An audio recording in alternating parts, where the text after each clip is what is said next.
పెద్దపల్లి జిల్లా అంతర్గాం మండల కేంద్రంలోని టీటీఎస్ అంతర్గాంలో నుఖాంబిక నవరాత్రి ఉత్సవాలు ధూమ్ధాంగా జరిగాయి. ఈ జాతరకు వేలాది భక్తులు తరలివచ్చి అమ్మవారికి మొక్కులు చెల్లించుకున్నారు.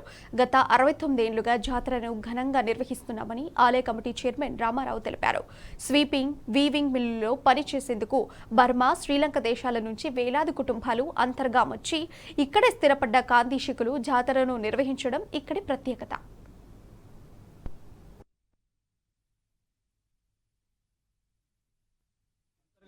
టెక్స్టైల్ పునరావాస కేంద్రం 1967లో స్థాపించబడినప్పుడు అప్పటికే ఒక 20-30 సంవత్సరాల కిందట మరి ఒక మహిమాన్వితమైనటువంటి దేవతా వృక్షమైనటువంటి శని వృక్షం కింద వెలిసినటువంటి స్వయంభూగా వెలిసినటువంటి శ్రీ నూకాంబిక పోచమ్మ అమ్మవారి యొక్క విగ్రహాన్ని యాదవులచే కనుక్కోబడ్డది. ఇక్కడ ఈ కాలనీ ఏర్పడిన తర్వాత అంతర్గంలో పునరావాస బాధితులైనటువంటి కాందీశీకులు, శరణార్థులు, మరి చుట్టుపక్కల చేనేత కార్మికులు, ఇక్కడ ఉన్నటువంటి కార్మిక కుటుంబాలందరూ కూడా పోచమ్మ తల్లిగా, కాందీశీకులు నూకాంబికగా, ఎందుకంటే నూకలిచ్చే తల్లి నూకాంబిక కొల్చడం జరిగింది.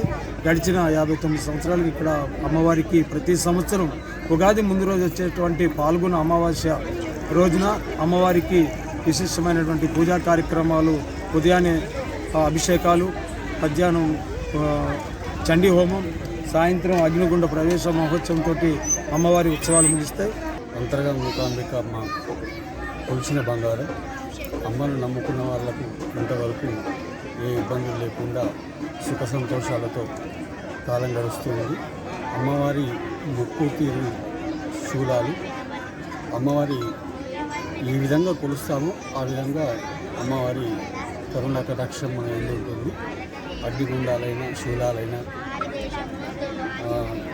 ఇంకా ఏ రకమైన మొక్కులైనా అమ్మవారి మొక్కుకున్న మొక్కుబళ్ళు ప్రతి సంవత్సరం ప్రతి ఒక్కళ్ళు ఒక్కొక్క రకంగా ఒక్కొక్క విధంగా మొక్కుకొని అమ్మవారి శూలాలు వేయడం కానీ